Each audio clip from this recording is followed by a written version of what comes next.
Assalamu alaikum everyone. In this video, I'll speak about Abdul Muttalib, who is the grandfather of Prophet Muhammad, peace be upon him. As I said earlier, when Prophet Muhammad's mother passed away, he was only 6 years old.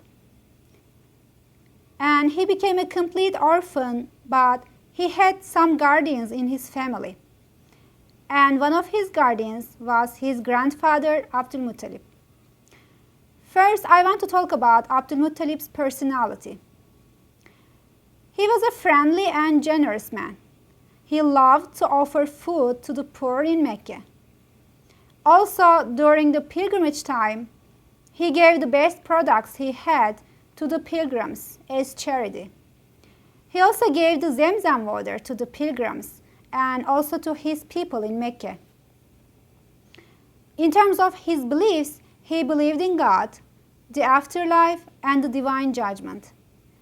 He was also far from Jahiliyyah customs, which were the ignorant practices of polytheists in Mecca before Islam.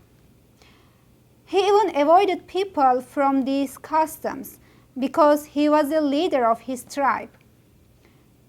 He also prohibited adultery and drinking alcohol in his community.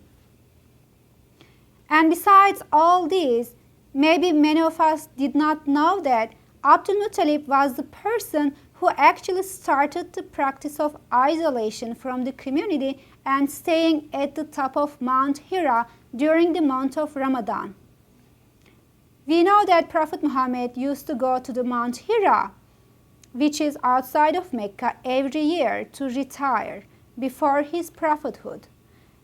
Actually, he got the first revelation there.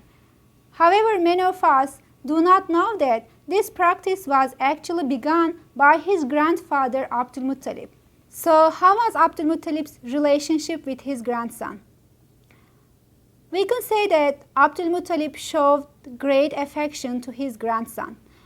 He wanted to help him forget the absence of his father and mother. And he always kept his grandson in his company. Prophet Muhammad was the only person who could freely go into his room without asking permission. He would also sit with his grandfather near the Kaaba and join his conversations with elder people. And Abdul Muttalib would never eat without having Muhammad with him. And he also educated his grandson in terms of manners. Abdul Muttalib knew from Aminah, the mother of the Prophet, that his grandson was not an ordinary child, and he would have a serious position among human beings in the future. For this reason, some prominent people warned Abdul Muttalib about the future of his grandson. One of them was the king of Yemen, whose name is Saif ibn Ziyazan. When Abdul Muttalib visited him in his palace, the king wanted to share some secrets that he learned from the sacred books with him. He said to Abdul Muttalib that a boy will be born in Tihame. It is the place close to the Red Sea in Arabia. And there will be a mark between his two shoulder blades.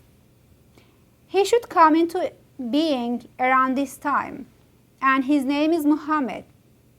His father and mother will die when he is a child. First, his grandfather and then his uncle will look after him. And he said, "O Abdul Muttalib, I swear by God that you are his grandfather." He also told him to protect the child well, especially from the jealous man. After hearing all these things from the king, Abdul Muttalib was very concerned about his grandson and his future.